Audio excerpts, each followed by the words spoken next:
Mari kita tunduk kepala, kita berdoa. Kami berterima kasih kepada Tuhan, di mana esok hari kami akan masuk dalam Jumat yang agung.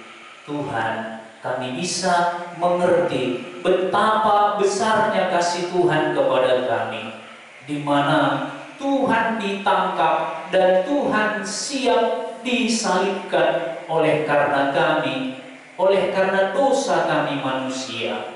Tuhan, di mana sekarang kami mau mempelajari lebih jauh bagaimana Yesus dihadapkan di hadapan Pilatus. Kiranya Tuhan akan memakai hamba-Mu yang lemah dan terbatas ini, agar kiranya lewat mulut dan bibir hamba-Mu ini keluar perkataan yang sesuai dengan kebenaran firman Tuhan. Roh Kuduslah kiranya yang akan mengurapi hamba-Mu, dan yang juga akan memakai alat-alat yang kami pakai untuk memperdengarkan kebenaran firman Tuhan, sehingga jemaat dan orang-orang yang menyaksikan secara langsung boleh beroleh berkat yang daripada Tuhan. Kami bersyukur dan kami bersama-sama membuka hati kami untuk firman Tuhan. Dalam nama Yesus kami berdoa. Amin. Bapak Ibu yang dikasihi oleh Tuhan, mari bersama-sama kita akan melihat dari Injil Yohanes. Kita akan mempelajari Injil Yohanes pasal yang ke-19, di mana di sini Yesus dihadapkan di hadapan Pilatus. Kita akan membaca yaitu dari ayat yang ke-10 dan ayat yang ke-11. Saya ulangi kembali. Yohanes pasal yang ke-19 ayat 10 dan ayat yang ke-11. Saya akan bacakan, dan bagi Bapak Ibu yang ada di rumah yang juga pegang Alkitab, silahkan dibuka dan kita akan membaca ayat ini. Maka kata Pilatus kepadanya, "Tidakkah engkau mau bicara dengan aku? Tidakkah engkau tahu bahwa aku berkuasa untuk membebaskan engkau dan berkuasa juga untuk menyalibkan engkau?" Yesus menjawab, "Engkau tidak mempunyai kuasa apapun terhadap aku, jikalau kuasa itu tidak diberikan kepadamu dari atas. Sebab itu, Dia yang menyerahkan aku kepadamu lebih besar dosanya." Bapak Ibu yang dikasihi oleh Tuhan, apabila kita membaca dalam Injil Yohanes pasal yang ke-19, di sini kita akan mempelajari di mana Yesus dihadapkan kepada Pilatus. Siapakah Pilatus? Pilatus adalah wali negeri di Judea pada saat itu. Kalau kita memperhatikan di sini bagaimana perjalanan Yesus ditangkap, di mana di Taman Getsemane, lalu kalau kita memperhatikan di sana bahwa datanglah yaitu rombongan sepasukan prajurit dan juga yang dipimpin oleh murid Tuhan Yesus yang bernama Judas. Lalu Judas sudah memberi isyarat kepada mereka bahwa siapa yang kucium maka itulah dia, dan tangkaplah dia. Maka malam itu di tengah kegelapan, maka kalau kita memperhatikan, prajurit datang dengan pengawal bait Allah. Mereka membawa pentung, pedang, lentera dan suluh. Kalau kita memperhatikan, maka datanglah yaitu Judas, lalu dia mencium Yesus. Maka kalau kita memperhatikan, pada saat Judas mencium Yesus, maka pada saat itulah para prajurit dan pengawal bait Allah tahu bahwa inilah Yesus. Maka seketika itu juga mereka langsung menangkap Yesus. Namun ketika Yesus ditangkap, maka bagaimana? Ada seorang murid yang langsung membela Yesus, mengeluarkan pedang, maka dia melawan dengan pedang itu, dan ternyata kena kepada salah seorang hamba imam besar yang bernama Malkus. Dan siapakah murid itu? Dia adalah Petrus. Kalau kita memperhatikan dalam Alkitab kita, maka kita di sini dapat memahami bahwa setelah Yesus ditangkap, maka terlebih dahulu Yesus dihadapkan, yaitu kepada Imam Hanas. Lalu juga dihadapkan kepada Kayafas. Setelah itu barulah dibawa kepada Pilatus, dan mereka berusaha mencari kesalahan Yesus. Lalu sewaktu Yesus sekarang berada di hadapan Pilatus, maka waktu kita membacanya, di sini Pilatus bertanya kepada Yesus karena begitu banyaknya tuduhan-tuduhan yang disampaikan oleh imam-imam kepala dan orang Yahudi tentang Yesus. Maka bagaimana di sini? Pilatus bertanya dalam ayat yang ke-8 dan ayat yang ke-9. Maka ketika Pilatus mendengar apa alasan Yesus ditangkap, bahwa Yesus menganggap dirinya, kata mereka, sebagai anak Allah, maka bertambah takutlah Pilatus. Maka bagaimana? Ia masuk ke dalam gedung pengadilan dan berkata kepada Yesus, "Dari manakah asalmu?" Tetapi Yesus tidak memberi jawab kepadanya. Bapak Ibu yang dikasihi oleh Tuhan, Pilatus sebagai wali negeri pada saat itu, dia merasa bahwa dia punya hak. Dia merasa bahwa dia adalah seorang penguasa. Maka kalau kita memperhatikan dalam ayat yang ke-10, di sini Pilatus bertanya, "Tidakkah engkau mau bicara dengan aku?" Ini adalah pertanyaan. "Tidakkah engkau tahu bahwa aku berkuasa untuk membebaskan engkau dan berkuasa juga untuk menyalibkan engkau?" Ini adalah bentuk pertanyaan. Kalau kita memperhatikan dari pertanyaan yang disampaikan oleh Pilatus kepada Yesus, maka kita di sini dapat memahami bahwa dalam pertanyaan Pilatus, dia sedang menunjukkan dirinya bahwa dia adalah seorang penguasa. Sehingga dia berkata, "Tidakkah kau tahu?" Apa yang tidak diketahui oleh Yesus rupanya, bahwa Pilatus berkuasa untuk membebaskan dan juga untuk menyalibkan Yesus. Sebagai seorang penguasa pada waktu itu, iya benar. Namun apakah betul bahwa Pilatus memiliki kuasa dan kuasa itu dipakaikannya untuk melepaskan Yesus? Kalau kita memperhatikan, yaitu mulai dari pasal yang ke-18 dalam ayat yang ke-38b, di situ diceritakan bahwa aku tidak mendapati kesalahan apapun padanya. Ini pernyataan Pilatus yang pertama. Lalu kita masuk ke dalam pasal yang ke-19, yaitu dalam ayat yang keempat. Pilatus keluar lagi dan berkata kepada mereka, "Lihatlah, aku membawa dia keluar kepada kamu, supaya kamu tahu bahwa aku tidak mendapati kesalahan apapun padanya." Yang kedua, kita tadi sudah membaca bahwa Pilatus tidak mendapati kesalahan apapun pada Yesus. Lalu dalam ayat yang ke-6 kita akan baca kembali, di mana di sini ketika imam-imam kepala dan penjaga-penjaga itu melihat dia, berteriaklah mereka, "Salibkan dia, salibkan dia!" Kata Pilatus kepada mereka, "Ambil dia dan salibkan dia, sebab aku tidak mendapati kesalahan apapun padanya." 3 kali Pilatus menyampaikan perkataan yang sama, bahwa Pilatus tidak menemukan yaitu kesalahan Yesus. Alasan mengapa Yesus harus ditangkap dan mereka minta supaya Yesus disalibkan, Pilatus tidak menemukan alasan itu. Pilatus tidak menemukan kesalahan Yesus. Maka waktu kita membaca di sini bahwa tidakkah engkau tahu bahwa aku berkuasa membebaskan engkau dan berkuasa juga untuk menyalibkan engkau? Pilatus sudah memeriksa Yesus, namun dia tidak menemukan kesalahan apapun pada Yesus. Apalagi setimpal yang dikatakan dengan hukuman mati.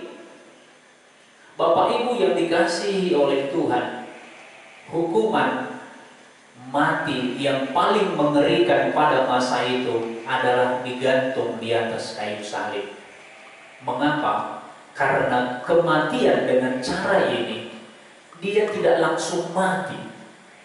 Tetapi bagaimana? Dia butuh berhari-hari untuk dia bisa mati. Dan setahap demi setahap, maka apa yang akan terjadi? Dia akan semakin mendekati kepada kematian.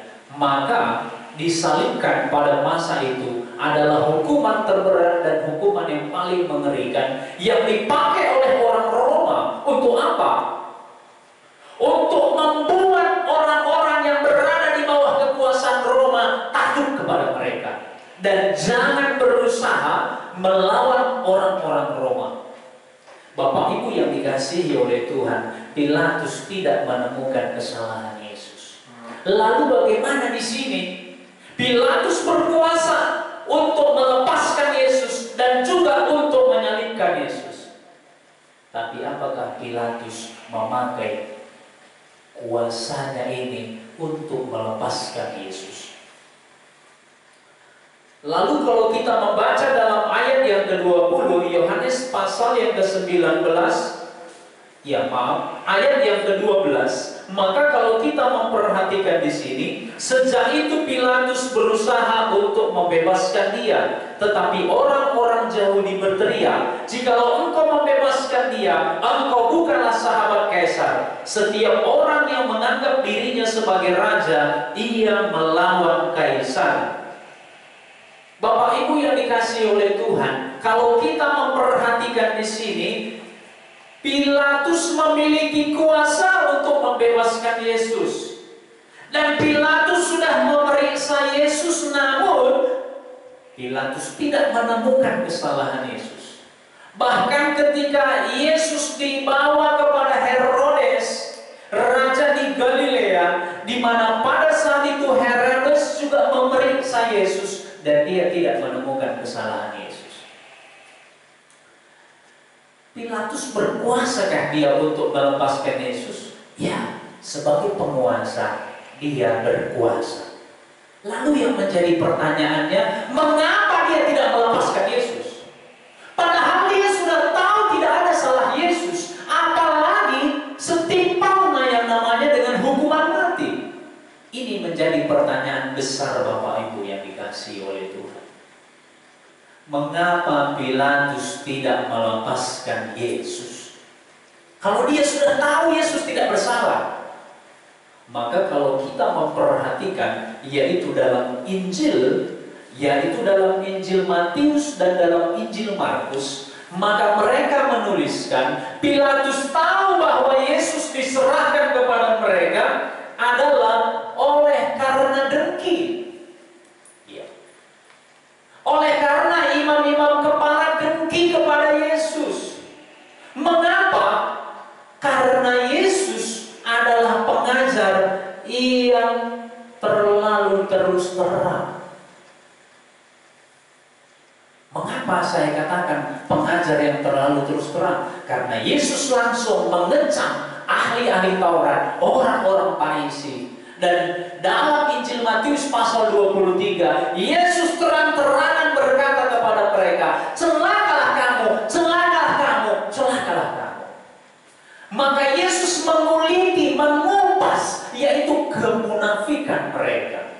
Bagaimana orang-orang Farisi biasa berdoa di tikungan-tikungan jalan raya.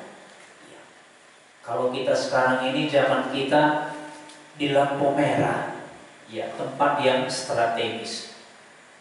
Supaya apa? Mereka dilihat orang. Kalau mereka masuk ke dalam tempat ibadah, mereka selalu duduk paling depan.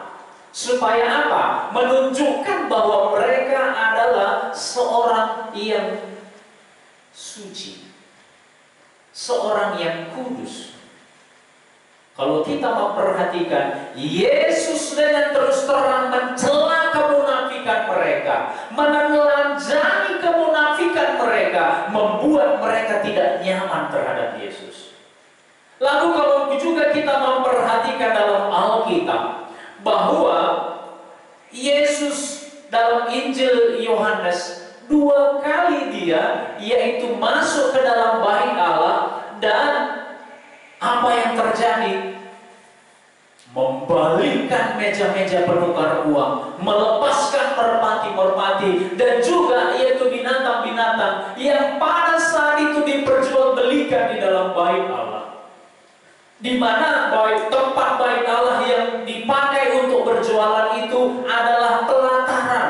Pelataran ini adalah tempat di mana orang-orang yang asing di luar dari orang-orang Yahudi yang mau beribadah kepada Allah orang Yahudi. Bagi mereka orang asing tidak pantas untuk beribadah kepada Allah orang Israel. Sehingga tempat itu mereka pakai untuk berjualan. Artinya apa? Besar pemasukan imam-imam kepala dan juga orang-orang Farisi. Yesus marah. Lalu Yesus membuat cambuk dari tali untuk mengusir mereka dari tempat itu. Dengan lain kata, Yesus membersihkan bait Allah.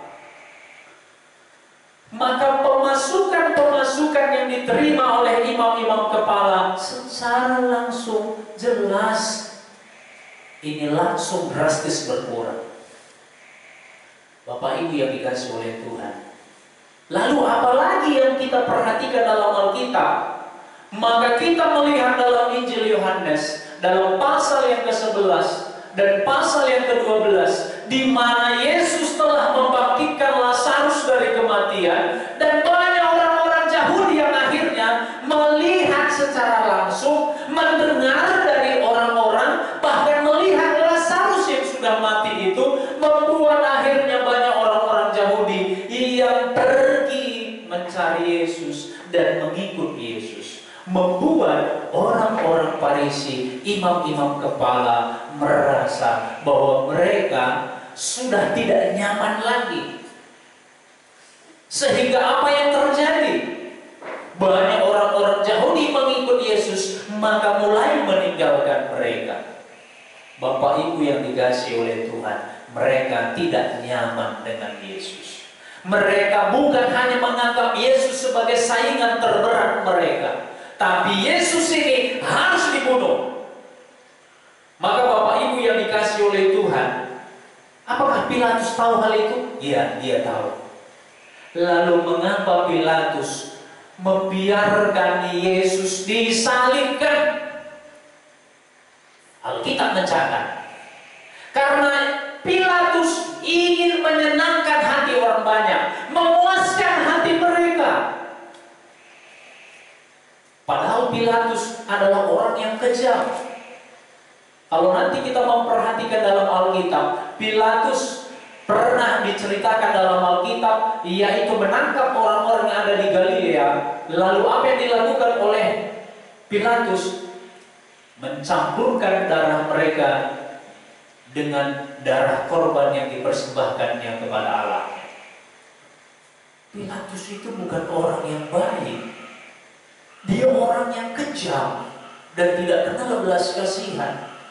Lalu yang kedua, Bapak Ibu yang dikasihi oleh Tuhan, kalau nanti kita memperhatikan mengapa Pilatus akhirnya membiarkan Yesus disalibkan, karena dia tidak mau jabatannya beralih kepada orang lain. Dia tidak mau, yaitu reputasinya di hadapan kaisar akan semakin menurun. Sehingga dia berusaha menyenangkan hati orang banyak, menangkap Yesus. Hanya gara-gara Yesus nanti akhirnya kaisar mendengar bahwa ada keributan di Judea, maka akhirnya bagaimana? Yesus harus disalibkan. Lalu di sini Pilatus tadi berkata bahwa tidakkah engkau tahu bahwa aku berkuasa untuk melepaskan dan juga untuk menyalibkan engkau? Tapi ternyata Pilatus tidak melakukan akan hal itu. Ini adalah tipe-tipe manusia yang haus akan kekuasaan dan merasa ketika dia berada dalam puncak jabatan kejayaannya, dia adalah orang yang paling hebat. Maka dalam Alkitab kita menemukan banyak orang-orang yang seperti ini. Contoh salah satu dalam Daniel pasal yang kelima adalah anak dari Raja Nebukadnezar yang bernama Belsasar.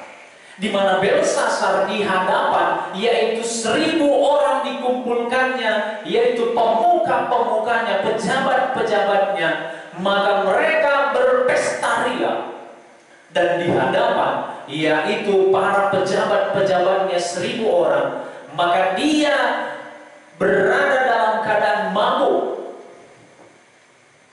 Maka apa yang diperintahkannya supaya diambil, yaitu cawan yang biasa dipersembahkan, yang dipakai yaitu untuk mempersembahkan korban kepada Tuhan di bait Allah, yang telah diambil oleh ayahnya Raja Nebukadnezar dari Yerusalem, dan akhirnya dengan cawan dari emas dan perak mereka minum dan mereka bersukaria menyembah kepada dewa-dewa mereka.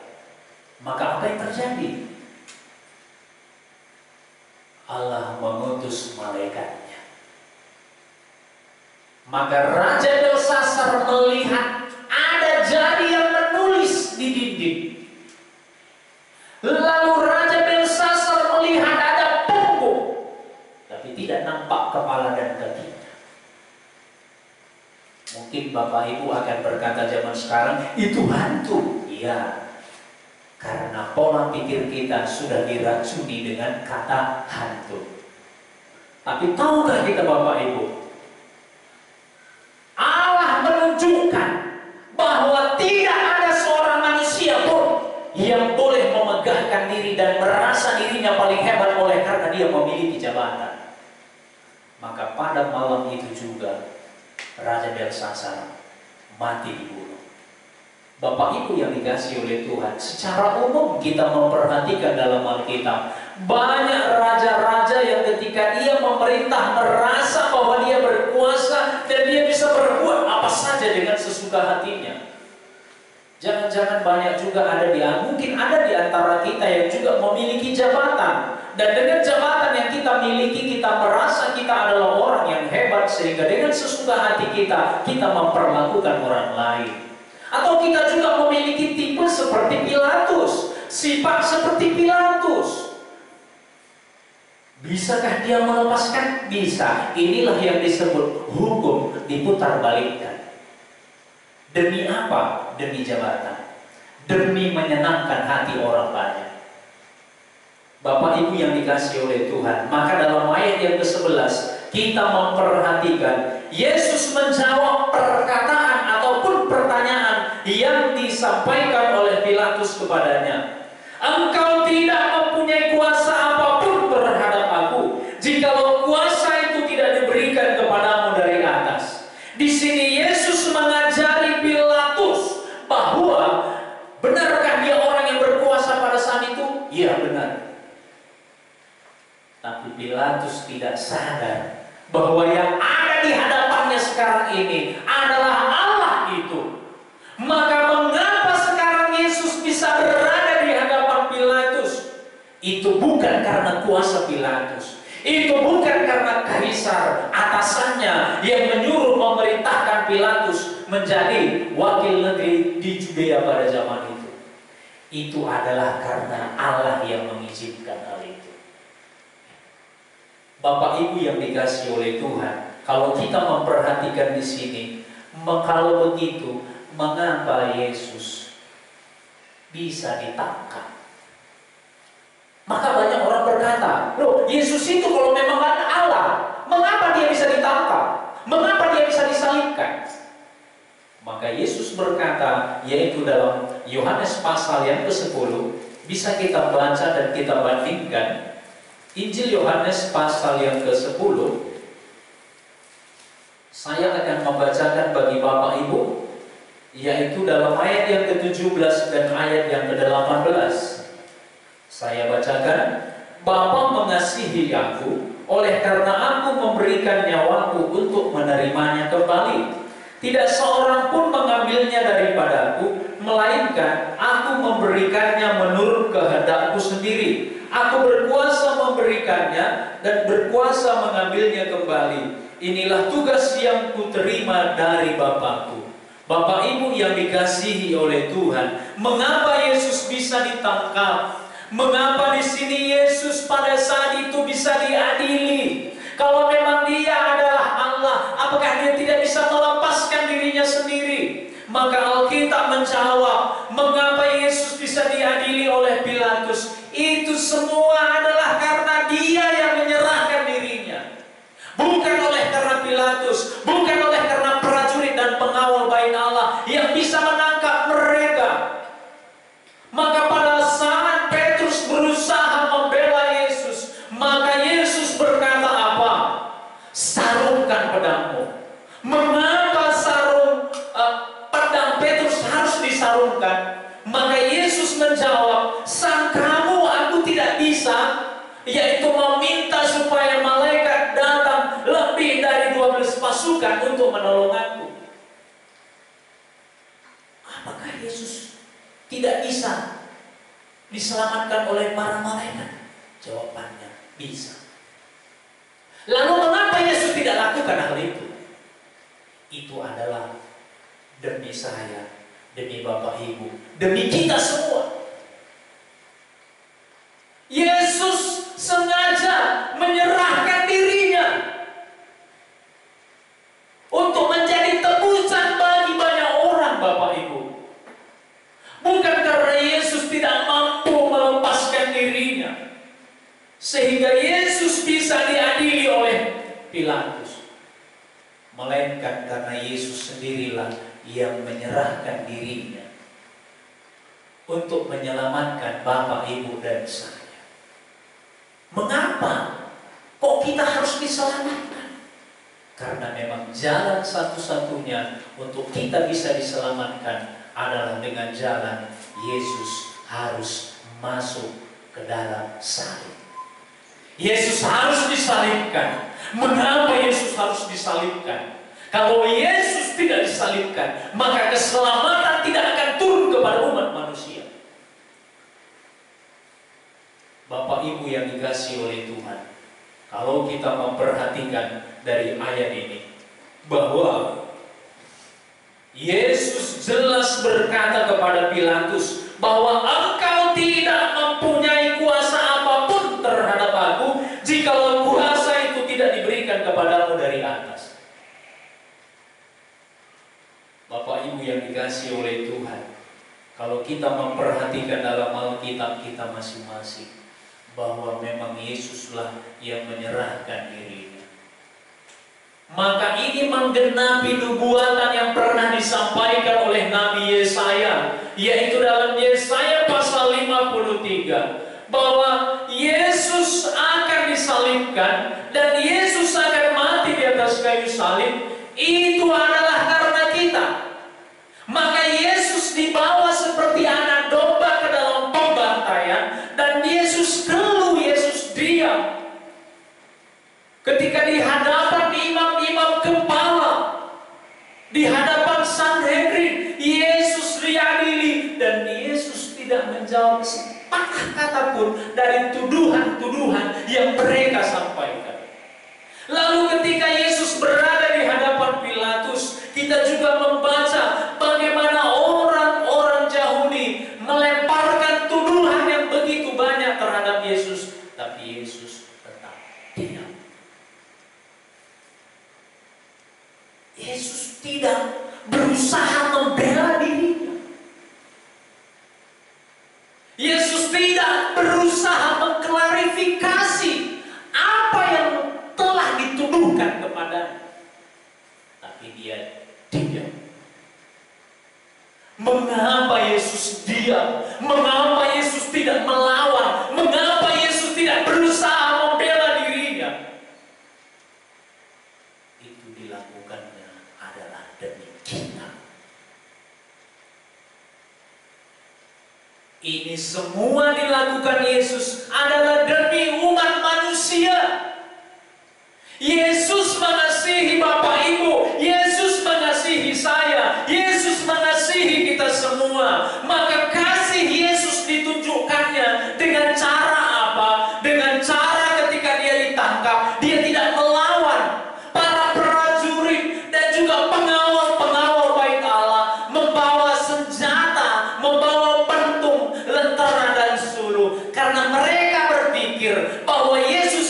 berusaha melawan. Dan mereka berpikir murid-muridnya akan membela dia. Bapak Ibu yang dikasihi oleh Tuhan, kalau kita memperhatikan dalam Injil Yohanes, kita mundur yaitu ke dalam pasal yang ke-18. Yohanes pasal yang ke-18 saya bacakan bagi Bapak Ibu.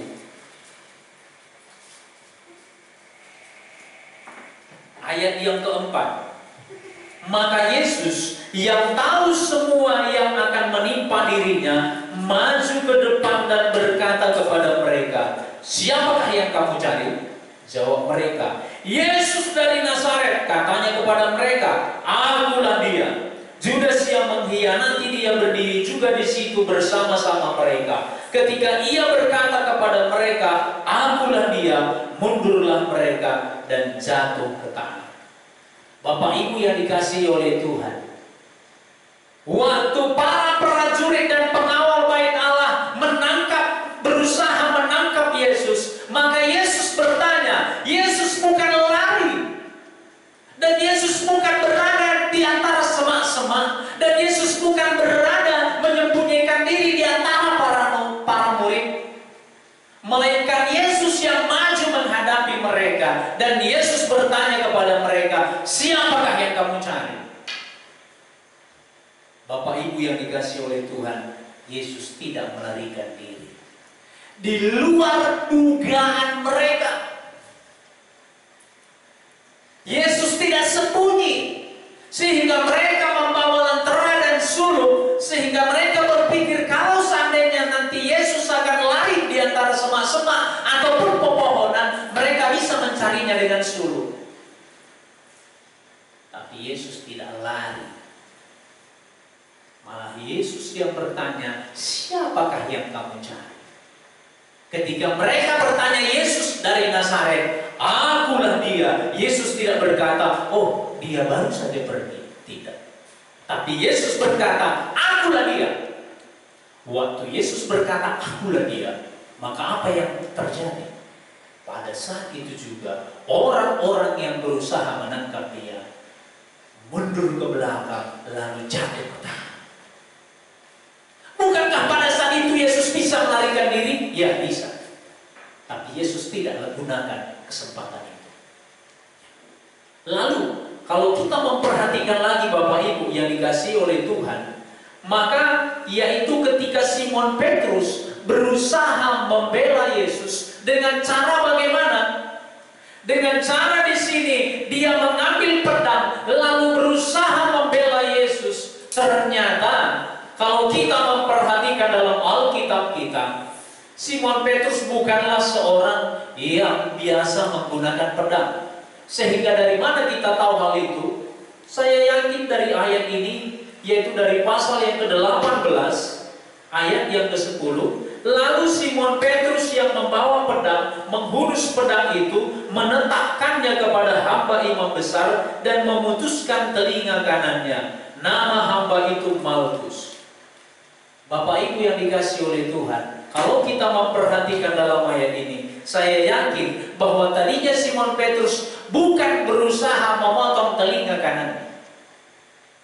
Telinga kanan Malkus. Saya yakin bukan itu. Pastinya tadi sasaran Petrus adalah lehernya ataupun kepalanya ataupun bagian perutnya. Tapi karena dia tidak terbiasa dengan pedang, maka ternyata meleset.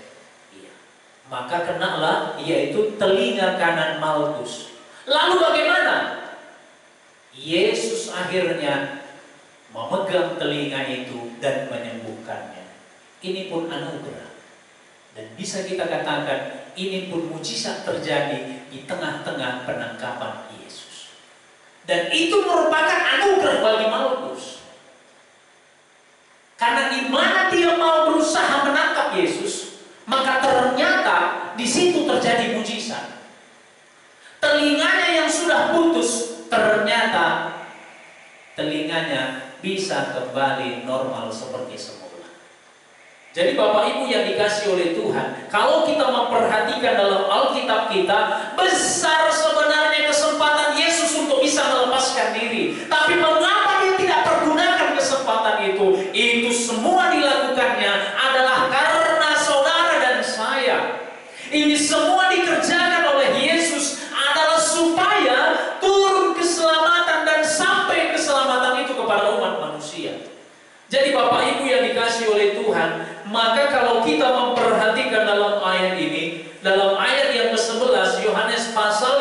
19 bagian terakhir, maka Yesus berkata, sebab itu dia yang menyerahkan aku kepadamu lebih besar dosanya.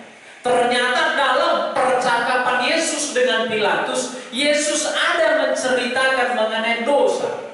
Maka kalau kita memperhatikan di sini bahwa siapakah yang lebih berdosa di sini, yaitu orang yang menyerahkan Yesus kepada Pilatus. Siapakah yang menyerahkan Yesus kepada Pilatus? Imam-imam kepala dan pemimpin-pemimpin agama Yahudi. Lalu siapakah yang menyerahkan Yesus? Yaitu kepada pemimpin-pemimpin agama. Judas, salah seorang murid Yesus. Maka Yesus menceritakan bahwa lebih besar dosa mereka. Bukan berarti bahwa Pilatus tidak berdosa dengan tindakannya. Dia pun berdosa. Tapi ternyata orang yang menyerahkan itu lebih besar dosanya. Bapak Ibu yang dikasihi oleh Tuhan, maka kalau kita cerita mengenai dosa, dan tentu dosa itu menceritakan juga tentang penghukuman, maka ternyata kalau nanti kita memperhatikan dalam sejarah, tiga-tiganya ini dihukum. Dan salah satu yang dituliskan dalam Alkitab, yaitu di mana Judas pada akhirnya mengakhiri hidupnya sendiri dengan cara menggantung diri. Lalu bagaimana dengan pemimpin-pemimpin agama Yahudi? Akhirnya mereka pun dihukum. Maka Tuhan menyuruh orang Roma di bawah, yaitu kepemimpinan Jenderal Titus, akhirnya menghancurkan Yerusalem dan menghancurkan bait Allah yang mereka banggakan, yang begitu megah, yang dibangun oleh Herodes, dan membunuh begitu banyak orang-orang Yahudi pada saat itu. Lalu bagaimana dengan Pilatus? Pilatus pun ternyata nantinya menurut sejarah bahwa Pilatus akhirnya disuruh oleh Kaisar. Mengapa? Karena selama Pilatus berada di Judea, banyak kesalahan yang dilaporkan oleh orang-orang Yahudi kepada Kaisar. Maka akhirnya Kaisar menyuruh dia kembali ke Roma. Dan ketika dia sudah berada di Roma, maka dia dipaksa untuk melakukan bunuh diri karena dia dianggap gagal menjalankan tugas. Bapak Ibu yang dikasihi oleh Tuhan, berbicara mengenai dosa pasti ada hukumannya. Tapi tentu kalau kita memperhatikan di sini, ini karena Yesus membahas mengenai dosa, maka mengapa Yesus membiarkan dirinya ditangkap? Mengapa Yesus membiarkan dirinya diadili di hadapan para imam dan juga di hadapan Pilatus? Itu semua adalah karena dosa saya dan dosa Bapak Ibu sekalian. Dan Yesus mau supaya oleh kematiannya nanti dia akan menyelamatkan Bapak Ibu dari kematian itu. Yesus mati supaya kita jangan mati selama-lamanya. Maka akhirnya Yesus menyerahkan dirinya menjadi tebusan bagi banyak orang.